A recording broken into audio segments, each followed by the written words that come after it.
Now, this is the second part of circulation that we were discussing yesterday, and we have seen the mechanism of blood circulation. How does the blood pumps? How does the heart pumps blood to each and every part of the body? Now let us see the schematic diagram of blood circulation. कैसे blood circulation होता है उसका एक schematic diagram देखते हैं. We have seen that the cells जो होता है cells release carbon dioxide, and this carbon dioxide goes into the vena cava of the heart through the किसे आता है through different types of through different veins in the body. So this is the deoxygenated blood. यहाँ पे गया right auricle से right ventricle से कहाँ गया, लंग्स गया, किसके थ्रू, पाल्मोनरी आर्टरी होकर के यहाँ पर प्यूरिफाई हो गया, फिर जा करके वापस कहाँ आया है, वापस लेफ्ट ओरिकल आ गया, किसके थ्रू से, pulmonary vein, and it goes again to left ventricle, again to the aorta. This is the aorta, and this aorta gives blood to different parts of the body, that is different cells of the body. तो ऐसे circulation complete होता है. Now let us see here from the cells deoxygenated blood जो है कहाँ जाता है, right Oracle में जाता है, like here to right auricle. This is what, this is the deoxygenated blood, and it is carried by different veins of the body. It is pour to right auricle से फिर right ventricle जब heart ऐसे contract करता है, right ventricle contract करेगा, तब यहाँ से ब्लड निकल के कहाँ चले जाता है, to the lungs through the pulmonary artery, pulmonary artery, and this is still deoxygenated blood. ये डीऑक्सीजनेटेड ब्लड है. नाउ लंग्स में प्यूरिफिकेशन हो जाएगा, ऑक्सीजनेशन हो जाएगा, तो फिर लंग्स से ऑक्सीजनेटेड ब्लड जो है, ऑक्सीजनेटेड ब्लड, अब यहाँ पर ऑक्सीजनेशन हो चुका है. Now this is pure blood, oxygenated blood. It will be brought to the left auricle by the, कौन लेकर आएगा, पाल्मोनरी वेन लेकर आएगा. Now from the left auricle to left ventricle it goes through the, कौन सा valve, बाइकुस्पिड valve होकर के left ventricle में गया. बाइकुस्पिड वाल्व यहाँ पर है. This one is tricuspid valve in the right side. तो लेफ्ट वेंट्रिकल चले गया. अब जब लेफ्ट वेंट्रिकल फिर से कॉन्ट्रैक्ट होता है, हार्ट कॉन्ट्रैक्ट होता है, तो ब्लड जो है it will be pump to different cells of the body, ठीक है, through the aorta and different arteries, बहुत सारा आर्टरीज होकर के, and this is the vein. Now here we can see that this circulation of blood consists of two sub circulation. दो यहाँ पर सब सर्कुलेशन है. The circulation between the cells and the heart, यहाँ पर सेल और हार्ट के बीच में जो ये सर्कुलेशन हो रहा है, इसको हम लोग क्या बोलते हैं, सिस्टेमिक सर्कुलेशन बोलते हैं. This is called systemic circulation occurring between किसमें, heart and different cells and tissues of the body. Another one, here is another circulation occurring between the lungs and the heart. जो lungs and circulation between lungs and heart जो हो रहा है, उस circulation को हम लोग क्या बोलते हैं, pulmonary circulation. Pulmonary means lungs. Pulmonary has been derived from the word pulmon, P-U-L-M-O-N. pulmon means what, heart. तो ये पल्मोन वर्ड से डिराइव किया गया है. और पल्मोन मीन्स लंग्स. हार्ट का क्या होता है, biological term, heart is called cardiac and pulmon is called lungs. So from this word pulmonary circulation has been derive. तो यहाँ पर दो सर्कुलेशन है, दो सब सर्कुलेशन है, इसीलिए the circulation of blood in human beings is known as a double circulation. So what is double circulation? Circulation of blood in human beings consists of two sub-circulation. One is systemic circulation occurring between the heart and different cells of the body. Another one is pulmonary circulation occurring between the lungs and the heart. So this type of circulation in which there is two sub-circulation is known as double circulation. अब यहाँ पर double circulation का advantage क्या है, फायदा क्या होता है. डबल सर्कुलेशन होने से we can see that deoxygenated blood lies at one side of the body only. In the right side में ही है, राइट साइड का हार्ट में ही डीऑक्सीजनेटेड ब्लड है। लेफ्ट साइड में क्या है, left side contains oxygenated blood and there is complete separation of oxygenated and deoxygenated blood. बहुत सेपरेशन है, पूरा पूरी सेपरेशन है, यहाँ पर कोई खतरा नहीं है कि डीऑक्सीजनेटेड ब्लड और ऑक्सीजनेटेड ब्लड मिल जाए, मिक्सिंग हो जाए, ठीक है। So there is complete separation, complete separation or no mixing of oxygenated and deoxygenated blood। यहाँ पे मिक्सिंग नहीं होता है oxygenated and deoxygenated blood. Deoxygenated blood जो है वो राइट साइड में ही रहता है, ऑक्सीजनेटेड ब्लड वो left side of the heart में ही रहता है। एंड दिस जहाँ पर मिक्सिंग ना हो उसमें क्या होता है, there is sufficient supply of energy, there is sufficient supply of oxygen to the cells. अगर सफिशिएंट सप्लाई ऑक्सीजन का है तो एनर्जी का भी क्या होगा, सफिशिएंट सप्लाई मिल पाएगा। And so there is, since there is complete separation of oxygenated and deoxygenated blood, there is sufficient supply of energy in those animals which have higher energy demands, higher energy requirements। जो animal जिसको बहुत energy चाहिए, जैसे कि हम लोग birds, mammals हो गया, बर्ड्स हो गया, वो सब में ऐसा क्या होता है, there is sufficient supply of energy मिल पाता है। नाउ सी फिशेस में जो हार्ट होता है, it is two chamber only. The heart of fishes, aquatic animals is two chamber only. There will be one auricle plus one ventricle। क्या होगा, यहाँ पर एक auricle होगा और एक ventricle होगा। reptile and amphibians में जो होता है, इसमें क्या होता है, थ्री चैम्बर होता है। so there is two auricle plus one ventricle। दो auricle होता है और एक ventricle ही होता है। like this for example, there are two auricle and one ventricle। यहाँ पे एक auricle है, यहाँ पे एक auricle है, here is one ventricle। so this is the heart, like this is the heart in amphibians and reptiles। now there is one reptile which has incompletely separated four chamber heart। मतलब कि पूरा पूरी separate नहीं है लेकिन four chamber heart है। एक ऐसा एक्सेप्शन है एम्फीबियन में। what is that exception, what is that amphibian which has four chamber heart? Give your comment, give your answer in the comment section। everybody give your comment in the answer in the comment section। which is the amphibian, which is the only amphibian which has four chamber heart? कौन सा ऐसा amphibian है जिसमें four chamber heart पाया जाता है? now this give in the comment section। now birds and mammals जो होता है, these birds and mammals have four chamber heart, two auricle plus two ventricle। जैसे in human being दो auricle है, दो ventricle है। now let us see, human being में जो सर्कुलेशन होता है उसमें क्या होता है, एक कंट्रैक्शन फेस होता है और एक रिलैक्सेशन फेस होता है हार्ट में। जब यहाँ पर कंट्रैक्ट होता है तब जाके ब्लड को पुश करके लंग्स में लंग्स चले जाता है। यहाँ पर जब कंट्रैक्ट होता है फिर ब्लड जो है पुश होकर के different parts of the body चले जाता है through the aorta. So there are two phases in heart beat. एक हार्ट बीट में दो फेस होता है। वन इज कॉन्ट्रैक्शन फेस, जब हार्ट कॉन्ट्रैक्ट होता है। Another one is relaxation phase, एक होता है रिलैक्सेशन फेस। कॉन्ट्रैक्शन फेस जो है इसको हम लोग क्या बोलते हैं, सिस्टोलिक फेस बोलते हैं। This is contraction phase. जब हार्ट ऐसे कॉन्ट्रैक्ट होता है तब उसको हम लोग क्या बोलते हैं, सिस्टोलिक फेस बोलते हैं। रिलैक्सेशन फेस जो है इसको हम लोग क्या बोलते हैं, डायस्टोलिक फेस बोलते हैं। Relaxation phase of the heart is called diastolic phase, systolic phase is the contraction phase of the heart. Now this contraction phase जो होता है, this contraction phase it takes 0.3 second, 0.3 second लगता है heart को contract होने में।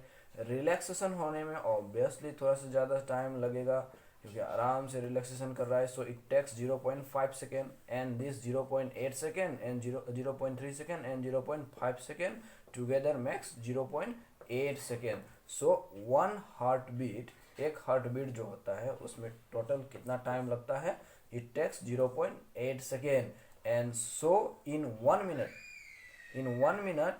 कितना होगा, in 1 minute the heart beats 72 times in an average healthy adult। जो average healthy adult है like me, इसमें क्या होता है, in us the heart beats around 72 times in 1 minute because one heartbeat takes 0.8 seconds only, in which 0.3 second जो है ये systolic face contract होने में लग जाता है और 0.5 सेकेंड जो है ये रिलैक्सेशन दैट इज डायस्टोलिक होने में लग जाता है। नाउ कंट्रैक्शन फेस जब होता है तब क्या होता है, हार्ट में प्रेशर बहुत ज़्यादा होता है, it generates very large pressure, very huge pressure, इतना प्रेशर जनरेट होता है कि हार्ट से ब्लड निकल के different cells of the body पहुंच जाता है। हम लोग का ब्रेन का सेल, हम लोग का इवन फीट, हम लोग का इवन TOE टो का सेल सब जो है वहाँ तक पहुंच जाता है ब्लड, इतना प्रेशर जनरेट होता है। एंड रिलैक्सेशन फेस में प्रेशर कम जनरेट होता है। So the pressure generated during systolic phase is 120 millimeter of mercury Hg, 120 millimeter mercury Hg, and the pressure generated during diastolic phase, relaxation phase में कितना होता है, it is only 80 millimeter mercury, 80 millimeter of Hg। and so blood pressure जो होता है, blood pressure जिसको हम लोग BP बोलते हैं, blood pressure is 120 by 80 mm Hg in an adult human being, healthy human being। healthy human being में क्या होता है 120 मिलीमीटर, 120 by 80, इसको हम लोग ब्लड प्रेशर बोलते हैं। If the blood pressure is higher, अगर ब्लड प्रेशर 120 से ज़्यादा हो जाता है देन इसको हम लोग क्या बोलेंगे, 120 से हाई देन 120 अगर हो जाता है तब हम लोग क्या बोलेंगे, the person is said to be suffer from hypertension। if the BP of the person increases, अगर BP ज़्यादा हो जाता है 120 से ज़्यादा हो जाता है then it is said to be, the person is said to be suffering from 120 by 80 से अगर ज़्यादा हो जाता है then the person is said to be suffering from hypertension। अगर 120 by 80 से कम हो जाए, for example 105 by 70 हो जाए, 110 by 75 हो जाए, तब हम लोग क्या बोलेंगे, the person is said to be suffering from hypotension. Hypotension means क्या है, low blood pressure, low blood pressure less than 120 by 80, and hypertension means high blood pressure. Now see कि ब्लड प्रेशर जो होता है it is measure by an instrument, it is measured by a device you might have seen whenever you have gone for some medical checkup। Doctor क्या करता है, doctor in our arm, हाथ में क्या करता है, एक लगाता है और फिर पंप करता है उसको। You might have seen the instrument, the device, the name of the device used to measure blood pressure is sphygmo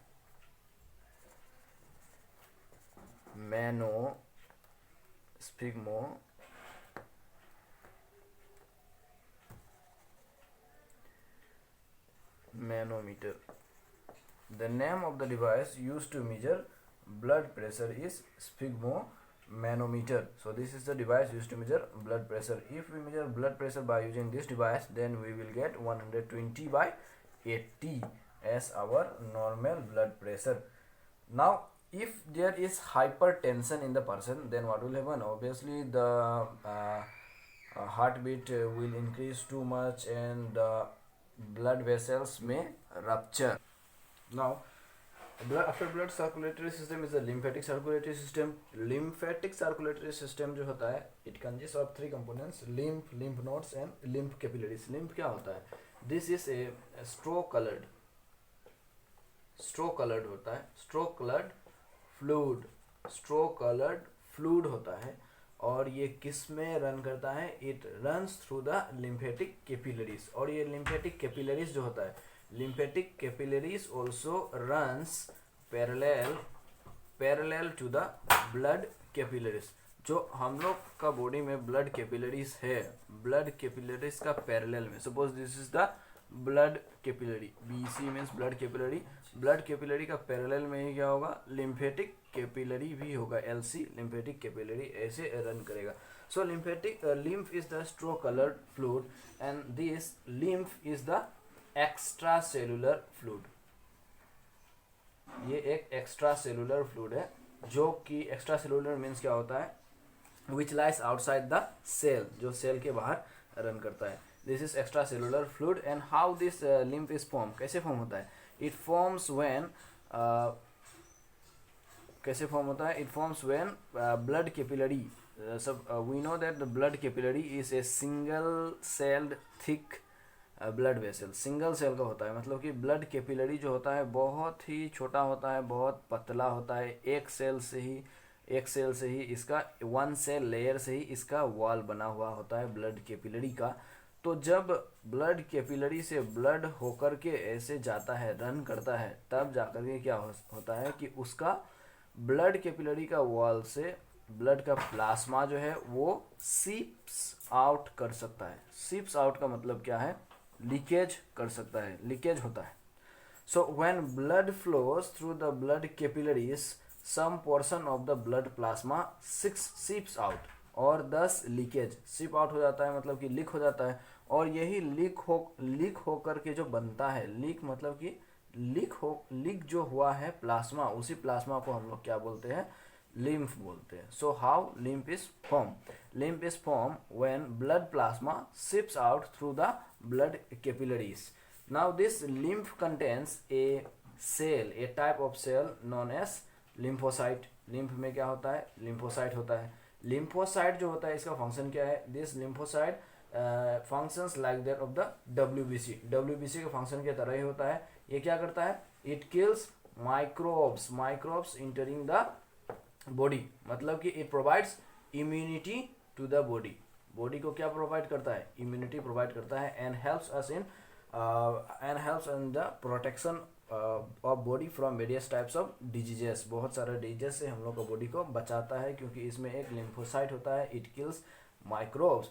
now lymph node जो होता है, this lymph node is the place where lymphocytes are manufacture. Lymphocyte are manufacture. यहाँ पर क्या बनता है? Lymphocyte बनता है. So this is the lymph node. Lymph node में क्या बनता है? lymphocytes are manufactured. So in the lymph nodes, lymphocytes are manufactured. ये जो सेल है लिम्फ में, ये मैन्युफैक्चर होता है. And this lymph nodes are oval shaped और बीन शेप्ड. जैसे हम लोग का किडनी होता है बीन शेप्ड, और ऐसे ही क्या होता है? ये लिम्फ नोड्स भी होता है. So here is the bean shape और kidney shape lymph node, and this one is the oval shape lymph node. Now lymphatic capillary, इसमें क्या होता है? दिस आर द, ये ब्लड कैपिलरी के ही तरह होता है. ब्लड कैपिलरी के पैरेलल में रन करता है. और इसमें क्या रहता है? ब्लड लिम्फ कैपिलरी में there flows lymph fluid. Now इसका फंक्शन क्या है? We have seen that in the small intestine. Small intestine में क्या होता है? Complete digestion of food takes place. Now small intestine, suppose this is the small intestine. तो small intestine में ये जो these are the cells, this is also cell and this is also a cell. So small intestine में complete digestion of food होने के बाद lymphatic capillary, this is the lymphatic capillary. lymphatic capillary food लेकर के आता है, digested nutrients लेकर के आता है, और ये जो extra cellular space है इसमें provide करता है. ठीक है, this is one function. So it carry digested foods from small intestine to intracellular space. ये जो स्पेस है, this space between the two cells, यहाँ पर न्यूट्रिएंट्स लेकर के आता है, प्रोवाइड करता है. और जो ज़्यादा न्यूट्रिएंट्स हो गया, एक्सेस न्यूट्रिएंट्स हो गया, मतलब कि the nutrients, excessive nutrients which can not be consumed by the intracellular space, जो यहाँ पर ज़रूरत नहीं पड़ता है एक्सेसिव न्यूट्रिएंट को, वो फिर से लिम्फेटिक कैपिलरी क्या करता है? ले करके फिर से ये एक्सेसिव न्यूट्रिएंट लिम्फेटिक कैपिलरी में आ जाएगा. And this will be brought to the blood capillary again. Blood capillary में लेकर के चले आता है. So this lymphatic capillary brings excessive food materials and wastage. Excessive food materials and जो वेस्टेज होता है, जो मेटाबॉलिक वेस्टेज यहाँ पर इंट्रासेलुलर स्पेस में जेनरेट हुआ है, बना है वेस्टेज, वो सब लेकर के आता है और ब्लड कैपिलरी में पहुंचा देता है. अब जो मेटाबॉलिक वेस्टेज है वो किडनी में चले जाएगा रिमूव होने के लिए.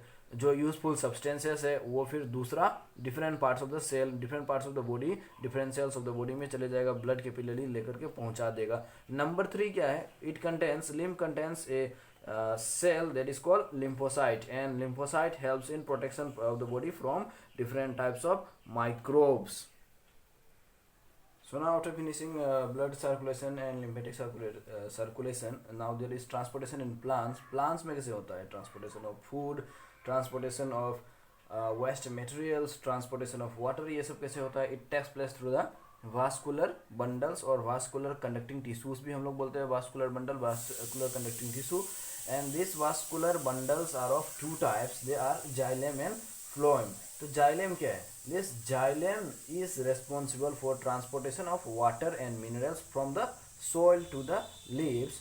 मतलब कि सॉइल से, सॉइल में जो वाटर होता है, मिनरल होता है, वो वहाँ से लेकर के, वहाँ से ट्रांसपोर्ट करके लीव्स में पहुँचाएगा. लीव्स में for what? For the purpose of photosynthesis. We know that water and minerals are required for the purpose of photosynthesis.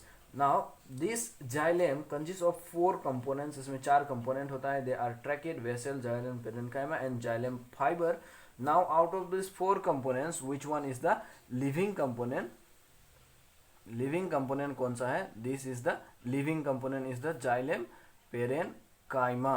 So this xylem parenchyma is the only living component in xylem tissue. Now phloem जो होता है, phloem again consists of 4 components: sheath tubes, companion cell, phloem parenchyma, phloem fibers. Now यहाँ पर क्या है? These 3 sheath tube, companion cell and xylem parenchyma, they are living in nature. They are living components of the phloem tissue. Now xylem का तो clear हो गया कि it transports water and minerals to the leaves. Phloem क्या करता है? Phloem transports जो leaves में फोटोसिंथेसिस होता है. फोटोसिंथेसिस होने के बाद जो फोटोसिंथेसाइज्ड फूड होता है, what is the photosynthesized food? That is glucose. Glucose transport करता है. So phloem transports photosynthesized food glucose from leaves to different plant parts. Leave में फोटोसिंथेसिस होता है, वहाँ पर ग्लूकोज मैन्युफैक्चर होता है, फूड मैन्युफैक्चर होता है. वहाँ से लीव से लेकर के डिफरेंट प्लांट पार्ट्स जो है उसमें फूड, खाना पहुँचाने का काम कौन करता है? ये फ्लोएम टिश्यू करता है. नाउ ये जो वाटर एंड मिनरल ट्रांसपोर्टेशन होता है, इसमें क्या एनर्जी एक्सपेंस होगा? No, there is no expenditure of energy. यहाँ पर एनर्जी एक्सपेंड नहीं होता है. And this transportation is from the, कहाँ से होता है? This transportation takes place from the soil. ये जो रूट है यहाँ पर, ये जो सॉइल है, सॉइल से कहाँ पर पहुँचाएगा? Soil to the leaves. So this the transportation of water and minerals takes place in one direction from the soil to the leaves. So it is unidirectional है. मतलब कि it takes place from soil to leaves and there is no expenditure of energy. But here ये तो food transportation हो रहा है. यहाँ पर क्या होगा? ट्रांसपोर्टेशन ऑफ ग्लूकोज होगा, फोटोसिंथेसाइज फूड होगा. So there is expenditure of energy in the form of ATP. यहाँ पर एनर्जी एक्सपेंस होगा. और फिर ये कौन सा डायरेक्शन में होगा? It will B by directional. By directional मतलब क्या है? बाई डायरेक्शनल मतलब यहाँ सॉइल जो है, सॉइल से, सॉरी, यहाँ पर लीफ जो है, लीफ से डिफरेंट प्लांट पार्ट्स में, तो इसका लावर पार्ट जो है, फ्रॉम लीफ से, लीफ का जो नीचे में प्लांट पार्ट है उसमें भी लीफ में जो फूड मैन्युफैक्चर हुआ है वो ट्रांसपोर्ट होगा. और फिर लीफ का ऊपर में जो प्लांट पार्ट्स है, जैसे कि स्टेम हो गया, ब्रांचेस हो गया, उसमें भी क्या होगा? यही फूड उसमें भी पहुँचाया जाएगा. So it occurs in both the directions and so it is by directional. Bidirectional means involving 2 directions. Now there is one thing after, क्या होता है? After transportation of water, soil से वाटर एंड मिनरल्स जो है वो leaves में पहुंचाने के बाद, लीव्स में क्या होता है? In the leaves there is stomata. This is leaves and there are many smaller fine pores. बहुत छोटा ओपनिंग होता है, माइनट ओपनिंग्स होता है. We have already discussed this. Minute openings are called as stomata. Stomata में क्या होगा? Stomata का जो पोर होता है उससे क्या होता है? कंटिन्यूसली वाटर इवापोरेट होता है, इवापोरेशन होता है. During the day time evaporation of water takes place through the, किससे? Through stomata of leaves. And this evaporation of water through stomata of the leaves is known as transpiration. इसको हम लोग क्या बोलते हैं? ट्रांसपीरेशन बोलते हैं. सो यहाँ पर जो ये ट्रांसपोर्टेशन ऑफ वाटर हो रहा है, इसको हम लोग क्या बोलेंगे? This is known as transpiration. Now transportation of photosynthesize food in the phloem, यहाँ पर जो फ्लोएम में हो रहा है ट्रांसपोर्टेशन, इसको हम लोग क्या बोलेंगे फिर? This is called as translocation. So you must know the difference between transpiration and translocation. Transpiration मतलब transportation of loss of water vapor from the surface of the leaf through the stomata is called transpiration. Translocation मतलब क्या है? transportation of photosynthesized food from the leaves से different plant parts में जो photosynthesized food manufacture होता है वो transport होने का process को हम लोग क्या बोलते हैं? translocation कहते हैं. Now suppose यहाँ पर this is the stomata. Listen carefully now. This is the stomata. Stomata से क्या हो चुका है? स्टोमेटा से वाटर इवापोरेट हो चुका है. ट्रांसपीरेशन ड्यूरिंग डे टाइम क्या होगा? स्टोमेटा से वाटर जो है वो इवापोरेट हो जाएगा. तो फिर ये जो स्टोमेटा का जो सेल है ये क्या करेगा? ये इसका एडजॉइनिंग सेल जो है यहाँ पर अगल बगल में सेल जो है इससे क्या लेगा? ये वाटर एब्जॉर्ब करेगा. ये यहाँ पर जो सेल था यहाँ पर सेल ये फिर इधर एब्जॉर्ब करेगा वाटर. ये वाला सेल जो है ये फिर किससे एब्जॉर्ब करेगा? इधर से एब्जॉर्ब करेगा वाटर. सो ऐसे ही कर करके एब्जॉर्ब कर करके क्या होता है? यहाँ सॉइल तक क्या हो जाता है? एक कंटिन्यूस चेन बन जाता है. और ऊपर का सेल जो है वो नीचे का सेल से एडजासेंट सेल से क्या करता है? ऐसे वाटर एब्जॉर्ब करता है और ये फाइनली क्या होता है? जो एक्सेस वाटर है वो इवापोरेट हो जाता है. सो ऐसे ही एक कंटिन्यूस चैनल बन जाता है फॉर वाटर. कंटिन्यूस चेन बन जाता है. एंड दिस कंटिन्यूस ऐसे जो कंटिन्यूस चेन बनता है इससे क्या होता है? ऊपर का जो सेल है वो नीचे का एडजेसेंट सेल जो है इससे वाटर एब्जॉर्ब करने के लिए, वाटर चूसने के लिए क्या करता है? एक सक्शनल प्रेशर डेवलप होता है. Suctional pressure. This develops a suctional pressure. ये जो इवापोरेशन हो रहा है, ट्रांसपीरेशन हो रहा है, इससे क्या होता है? एक नीचे से ऊपर पानी खींचने के लिए एक प्रेशर डेवलप होता है. ये सक्शनल प्रेशर जो है इसको हम लोग क्या बोलते हैं? This suctional pressure is known as transpirational pull बोलते हैं. सो ये ट्रांसपीरेशनल पुल जो है इससे क्या होता है? This transpirational pull it maintains continuous supply of water. तो ये एक ऐसा चेन जैसा बन जाता है ट्रांसपीरेशनल पुल. ट्रांसपीरेशनल पुल से क्या होता है? There is continuous supply of water to the to different plant parts. And you must know that this transpirational pull is the major driving force for transportation of water in higher plants. जो बहुत tall trees होता है, जो बहुत large trees होता है, उसमें diffusion से सिर्फ वाटर ट्रांसपोर्ट कभी नहीं हो पाएगा. It is not possible by only diffusion and osmosis. So in that case what is required? This transpirational pull is required. ये जो सक्शनल खींचने वाला जो प्रेशर होता है, नीचे से ऊपर जो पानी को खींचा जाता है वो प्रेशर इसमें चाहिए, तब जाकर के कंटिन्यूस सप्लाई ऑफ वाटर हो पाता है. So this is one advantage of transpiration. Now another advantage of transpiration, this is one advantage transpiration. Second advantage of transpiration is that it maintains the क्या होता है? maintains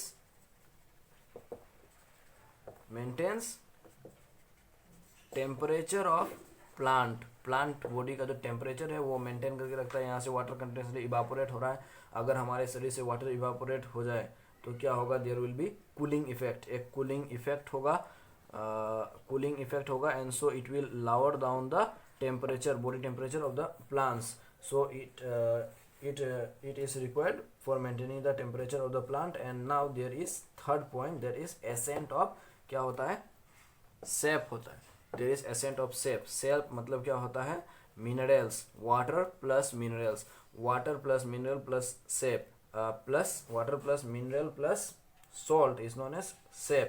तो soil में जो water है, मिनरल है, सॉल्ट है, वो सब क्या होगा? एसेंट होगा. एसेंट मतलब क्या है? एसेंट मतलब ऊपर आना.